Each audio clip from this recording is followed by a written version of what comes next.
So I'm going to be talking about racial differences in bone density and fracture risk, and you can feel free to interrupt as I speak. A little bit of outline of what we're going to cover.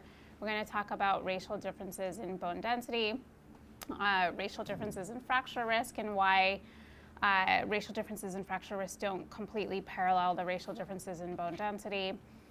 I'll focus a little bit more on Chinese women. That's been an area of my research. We will also discuss what reference database to use in screening and treatment recommendations for non-Caucasians. So the very simple answer to racial differences in bone density, if you're talking about areal bone density or bone density obtained by DEXA, is that African Americans have the highest bone density, Asians have the lowest, and Hispanic, Caucasian, and Native Americans fall in between. But it has long been recognized that racial groups differ on average body weight, and BMD is directly correlated with body weight, as you can see here. Additionally, there are bone size considerations. Racial groups also differ on bone size. On average, African Americans tend to have larger bones, Asian Americans tend to have smaller bones. And the areal bone density corrects for the area scanned, but doesn't really account for the fact that wider bones are also deeper. And so bone size affects the measurement of bone density by DEXA, and BMD tends to be overestimated in individuals with large bones, and it tends to be underestimated in individuals with small bones. And just to show you that a little bit more explicitly, I have an example here, and so this is just a pretty bad representation of a bone as a rectangle. And if you were going to calculate bone density, you would calculate it as the bone mineral content divided by the area. And so in the case of this bone that has a width of 1x and a height of 2x, the bone density would be the bone mineral content divided by 2x squared. If you have a bone that's 2 times as wide and 2 times as tall, it's also 2 times as deep, the bone mineral density would be 8 times the bone mineral content divided by 8x squared, and so that bone density is double that of the other. And so just to sort of put it in words, a bone that's 2 times as wide and 2 times as long is also 2 times as deep, has 8 times larger volume, but only 4 times larger area, so it appears to be 2 times more dense on DEXA. And so people have asked, are the racial differences in bone density just simply an artifact of bone size? And in the older days, people would adjust areal bone mineral density for bone size using these various formula. More recently, as the measurement of 3D bone density or volumetric density has become increasingly available, we tend to do this less. But sometimes you'll see these estimates in the literature. This is bone mineral apparent density, so it's good to know kind of what it is. And if you adjust using this bone mineral apparent density, by using this, or you adjust BMD for weight, some of the race-specific differences in BMD do go away. And just to show you some data on that, so this is data from the SWAN study. You probably have all heard of that study, but it's a study of about 2,300 pre- and perimenopausal women. And this is just a cross-sectional analysis of bone density by race. And so the African American women are shown in this mustard color, white women in red, and Asian women, Chinese and Japanese respectively, in green and blue. And if you look at unadjusted bone mineral density between the races, you can see that African Americans have the highest BMD, Asian individuals have the lowest, and Caucasians fall in between. However, if you stratify by weight, the only difference that actually persists here is the African American. So African Americans seem to have higher bone density, even accounting for differences in weight. In this study, they also adjusted for other covariates like physical activity and other things that might differ by race, and African Americans had higher bone density. And so people have wondered, what is it that causes higher bone density in African Americans? And some studies have looked at calcium absorption and retention, and there are a number of studies done in adults and adolescents where calcium retention has been assessed between African Americans and Caucasians. And generally speaking, for every calcium intake, African Americans have higher calcium retention compared to whites. And this is true whether they follow a low sodium diet or a high sodium diet. So some people have put forth, well, that may be one mechanism leading to higher bone density. Additionally, people have looked at vitamin D and parathyroid hormone, and in general, vitamin D in individuals with darker pigmentation tends to be lower. So rates of vitamin D deficiency tend to be higher in African Americans, but PTH levels tend to be similar. Some studies have shown that they're higher. Additionally, people have also looked at the effects of parathyroid hormone on bone resorption between races, and there's some evidence, albeit limited, to suggest that African Americans may be less sensitive to the effects of parathyroid hormone. So these are studies where PTH is infused and then bone resorption was assessed by bone markers, and the response seems to be less in African Americans.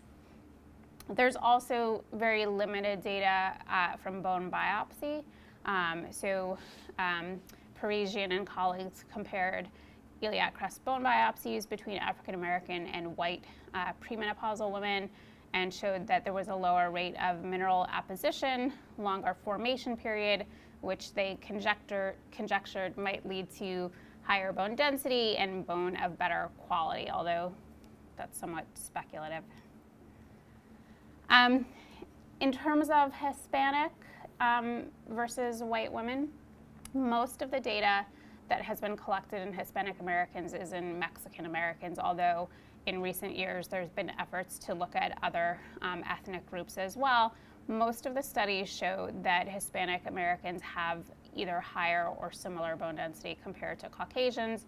We have a very large Dominican population in this neighborhood, so we did a study in which we compared bone density between Dominicans, shown in green, and Caucasians, shown in blue, and we recruited women in two different, across the spectrum of ages, 20 to 90, and bone density was slightly higher at some ages in Dominicans compared to Caucasians. However, those differences tended to go away when you adjusted for weight differences. And then the Asian American. So going back to the SWAN study, I showed you this slide before, but now I want to focus in particular on these groups. So the Asians, unadjusted bone density tends to be low compared to Caucasians and African Americans. When you stratify by weight, many of these differences go away. You can see here, this is unadjusted stratified by weight and then adjusted for covariates. And in fact, when you adjust for covariates, in this particular study, Chinese women actually had slightly better bone density compared to Caucasians. So an interesting observation is that despite lower bone density or similar if you adjust for bone size or weight or covariates, Asian men and women tend to have low rates of certain types of fractures, particularly hip fractures. And this is true of people living in Asia and also Asian Americans. This graph shows you data from a study done in the United States that looked at hip fracture rates in Medicare enrollees and basically compared standardized hip fracture rates between whites and then Asian Americans of different ethnic backgrounds. And what you can see is that the hip fracture rate was reduced by about 30% in Japanese, almost 50% in Korean Americans and 70% in Chinese Americans compared to Caucasians. And this has been shown in other studies and for different types of fractures as well. So this is data from the NORA study, which was a study of about 200,000 postmenopausal women, and they also looked at racial differences in bone density and fracture risk. And in the top panel, I'm showing you the comparison of bone density by race, and this is shown by T-scores, so they used a white reference to calculate those T-scores. And what you can see is that, again, Asian women have the lowest bone density, African Americans have the highest, and then white, Hispanic, and Native Americans fall in between and actually don't differ from each other. But fracture rates are lowest in Asian and African American subgroups. And in this study, this was mostly driven by forearm fractures, so there weren't so many hip fractures in this study. And so Asians and African Americans tend to have this low absolute risk of fracture despite BMD on the opposite ends of the spectrum. And another interesting point is that while hip and forearm fractures tend to be low in Asians, on the other hand, vertebral fracture rates are thought to be similar to Caucasians or even perhaps a little bit higher. So there's some site-specific differences as well. And so people have put forth various ideas about what accounts for these low hip fracture rates among Asians and African Americans. And of course, in African Americans, the higher bone density undoubtedly plays a role. But some of these other factors may be important as well. And so the first one I want to focus on is hip axis length. And people don't necessarily think about this parameter too much or even measure it in the clinical world. But what it is this distance from A to B. It's the distance from the inner pelvic brim to the greater trochanter. And in the study of osteoporotic fractures, this was measured and found to be an independent risk factor for fracture in white women. And so shorter hip axis length was shown to protect from fracture. White women had a lower risk of fracture if they had a shorter hip axis length. And people have gone on to measure this parameter and compare it between races and have found that Asian and African American women do have shorter hip axis length. So the second explanation for the low rates of hip fracture is bone size. We already talked about how bone size influences the measurement of BMD by DEXA, but there's another thing to think about with bone size. So you sort of all know this intuitively. A large bone is more resistant to fracture than a small bone, and so a large bone tends not to break as easily as compared to a small bone. And you can think of this as akin to, how easy it is to break a pencil versus like a limb of a tree. It's pretty easy to snap a pencil, harder to break a really thick tree limb, and it's because in the bone or the piece of wood with larger diameter, more mass is out from the center. So the same holds true with a bone. And so African Americans, we already talked about, have this greater bone size, and that may play a role. This probably doesn't apply to Asians. Asians seem to have smaller bone size, so it wouldn't really account for the lower risk of hip fracture in that group. And then volumetric density. So over the last 10 or so years, we can measure volumetric bone density, and this has been done comparing differences by race. This is data from the Mr. Oss study. So this is data all in men. And the graph shows you the percent difference compared to white men. And African Americans are shown in this blue, Asians in yellow, Hispanics in this teal color.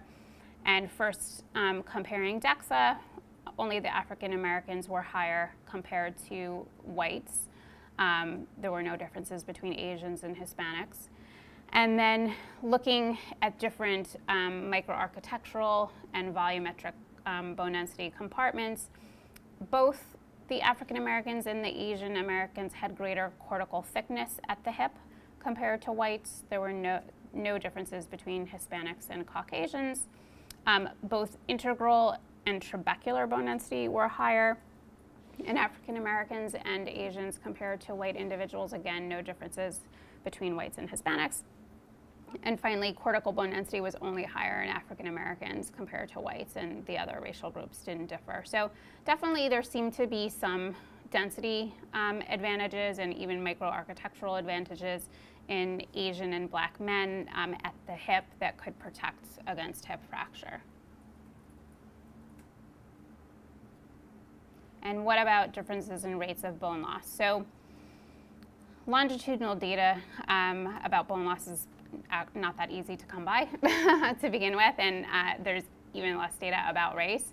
But this is a study that looked at rates of bone loss in white and African American women, and they focused on the hip. And white women are shown in white, African Americans are shown by the black bars, and what you can see is that the rates of bone loss were greater in white as compared to African Americans, and that was true whether you looked at the total hip, whether you looked at the femoral neck, or whether you used this parameter bone mineral apparent density, which it was accounting for the differences in bone size, and these persisted accounting for covariates as well. And then falls. So some people have said, well, racial differences in rates of fracture have to do with racial differences in rates of falls. There's not too much data about that. There is one study, I actually haven't looked real recently, but there is one study that does show fewer falls in Japanese as compared to Caucasian women. And so you can see Caucasian women had almost 2 times the risk of a fall compared to Japanese women. The study didn't really look at the factors which necessarily protected Japanese women, whether this had to do with muscle mass or coordination per se. And then what about other aspects of bone quality? So, when we talk about bone quality, we mean not only the bone density, but bone size, the microarchitecture, the crystallinity, the cross-linking, etc. And so we did a study here comparing different aspects of bone quality between Asian and white women to try to figure out whether any of these features were advantageous and might protect Asian individuals from fracture. And we hypothesized that Asian women had higher volumetric bone density, better microarchitecture compared to white women. We used HRP QCT and central QCT. Have you guys heard about these modalities yet? Or are you familiar with them? Okay. And that these differences weren't apparent by DEXA due to the small bone size and the limitations of the technology. And so, again, we compared BMD, bone size, microarchitecture, and remodeling. We aim to enroll over 200 women in the Chinese group and the Caucasian group. We, because it was a small study, excluded people with conditions or taking medications known to influence bone health. And then we assessed calcium and vitamin D intake, lifestyle factors, and physical activity, vitamin D and parathyroid hormone, bone markers, areal bone density, volumetric bone density, and microarchitecture. And so we screened over 500 women. We enrolled about 240, and about 170 or so completed the HRP QCT portion. I'm going to focus mostly on that. And we had about 50 women in the premenopausal white and premenopausal Chinese groups, and about 30 in the postmenopausal groups. And so, as you might expect, we found Asian women to be slightly shorter compared to white women. There's also a tendency for them to weigh less. BMI actually wasn't different between the groups, and calcium and D intake didn't differ either. Chinese women tended to be less physically active compared to white women and had lower sun exposure scores. And we also found that Chinese women had lower rates, lower vitamin D. Parathyroid hormone was also higher, although one of the exclusion criteria was frank secondary hyperparathyroidism. So we excluded those people, but still PTH levels were higher, although in the normal range in Chinese versus white women. And so in terms of DEXA, there were no statistically significant differences between the groups at any site. There was about a 1 to 3% difference with Chinese women having lower bone density compared to white women, but this didn't reach statistical significance. When we looked, however, by HRP-QCT, we saw pretty marked differences. And just to sort of go over this quickly so everybody's on the same page, with this technique, you can measure bone area, you can measure trabecular and cortical bone density, as well as integral bone density, and then microarchitecture, including trabecular number, thickness, separation, heterogeneity, cortical thickness, and cortical porosity. These are images from the version 1.0 of the machine. Now a 2.0 version is available, and it has higher resolution. The resolution has gone from about 80 microns to 62 microns. And on the previous version of the machine, there were some parameters like trabecular thickness and separation that were calculated and based on a lot of assumptions, and now those are direct measures with the version 2.0. But all of this data was actually collected with the first version of the machine. And so what we found is that bone size, as we anticipated, was smaller in Chinese women, and it was about 10 to 15% smaller at the radius and tibia, respectively. And cortical thickness was greater in Chinese women. So it was about 23% greater at the radius and 9% greater at the tibia. Additionally, there were differences in volumetric bone density. So trabecular bone density was about 22% higher in Chinese women at the radius and 5% higher for the cortical density, additionally at the radius. At the tibia, findings were similar. Chinese women had 15% greater trabecular density, 2% greater cortical density. There were no differences in trabecular spacing, but thickness, trabecular thickness was also greater in Chinese women by about 21%. And findings were similar at the tibia, so trabecular thickness was about 18% greater, no differences in trabecular spacing. There were no differences in trabecular number.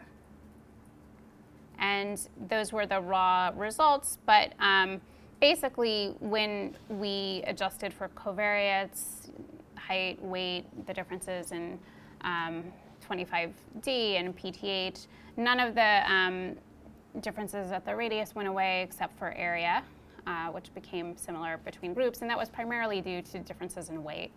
And then at the tibia, again, the only difference that was attenuated was the bone size, and in fact, the microarchitectural differences were enhanced so that the Chinese women additionally had better, trabecular indices like trabecular number, lower separation, and lower inhomogeneity.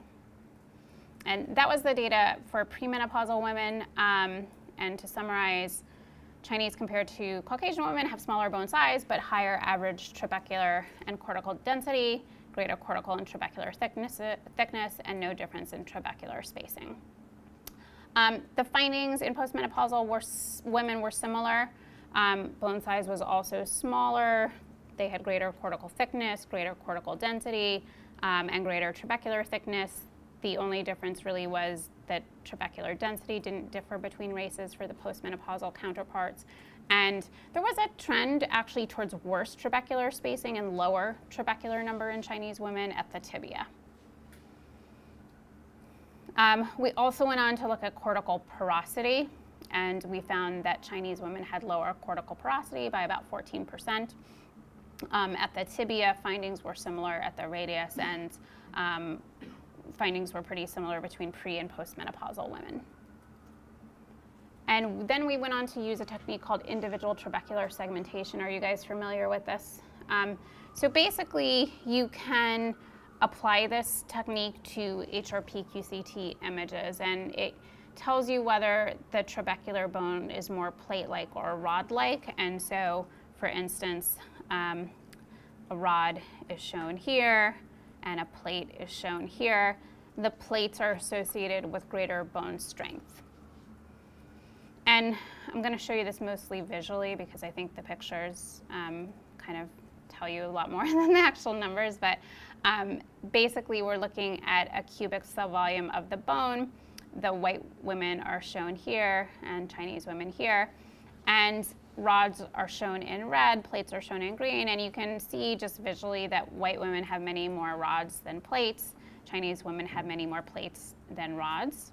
And when we compared quantitatively, the Chinese women had about 20% more plates. Plates were thicker, and there was more connectivity, some more connections between the trabecula for Chinese women. And then finally, we went on to look at bone strength. Are you guys familiar with finite element analysis? So basically, again, from the HRP-QCT image, what you do is the voxels of the image are converted to an element, and then using like a computer program, you can simulate a compression on the bone, and that integrates the information from the bone structure and the density into a measure of bone strength or stiffness. And so we found that Chinese women had greater bone stiffness, and this was true whether you looked at just the trabecular bone or whether you looked at the whole bone, both the cortical and trabecular compartments. And this just looks at compression in different directions, essentially, which is why there's more than one parameter here. We went on also to look at the hip and the spine using central QCT. So with central QCT, you can measure volumetric bone density. You can't really assess microarchitecture. There is a parameter that estimates cortical thickness, but you can't assess the trabecular parameters. And what we found is that there were no differences in volumetric bone density at the spine between white and Chinese women. We found that, like at the radius and the tibia, the bone size was smaller. So the parameter we looked at was this femoral neck cross-sectional area. And it was about 7 to 8% smaller in Chinese women, depending on whether you were looking at the pre or the postmenopausal comparisons. We did find that cortical bone density, as shown here, was about 4% greater at both the total hip and the femoral neck in Chinese women. There were no differences in trabecular bone density and no differences in cortical thickness. And then we went on to measure bone markers, and we looked at a whole panel of bone markers, and it differed depending on which marker you assessed, but some markers tended to be lower in the Chinese versus the white group. So the osteocalcin was lower in Chinese women in both age groups, and CTX was lower in Chinese women who were postmenopausal compared to white postmenopausal. And so, this study was a relatively small sample. It was also a convenient sample. It wasn't a population-based sample. And we only looked at bone, really, as, to explain the differences in fracture. We didn't look at non-skeletal factors, which have also, been purported to be important potentially. And we can't really completely exclude the possibility of racial diversity, although we have since gone on to look at ancestral markers, and self-reported race is actually very accurate in this group. And so to summarize this part of the talk, we found that there are differences in bone size, density, and structure, as well as remodeling between Chinese and Caucasian women. Bone microstructure is more favorable at the radius and tibia and hip in Chinese women, and this leads to greater mechanical competence. Bone density is similar at the spine, and so this may explain the lower risk of hip and peripheral fractures in Chinese women, but similar rates of vertebral fracture. And clearly, DEXA has some limitations. You can't detect any of these advantages in Chinese women with DEXA. And so I want to move into a little bit about what database should you use, not just in Asian individuals, but individuals who are not Caucasian. And so this has been somewhat controversial because data on the relationship between bone density and fracture risk is not as abundant as it is in Caucasian women. You know, early data was all in postmenopausal white women. And it's really not totally clear whether a Caucasian or a referent database is better. And it's also unclear whether you should use the same T-score for diagnosis and treatment in an individual who's not Caucasian. And so what is recommended? The ISCD recommends using a Caucasian database to compare non-Caucasians to. And I'm interested to know, do you guys know what you do at your institution? Do you know if you use a Caucasian referent or an ethnic specific referent? You use ethnic, okay. Anybody else know? Caucasian, okay.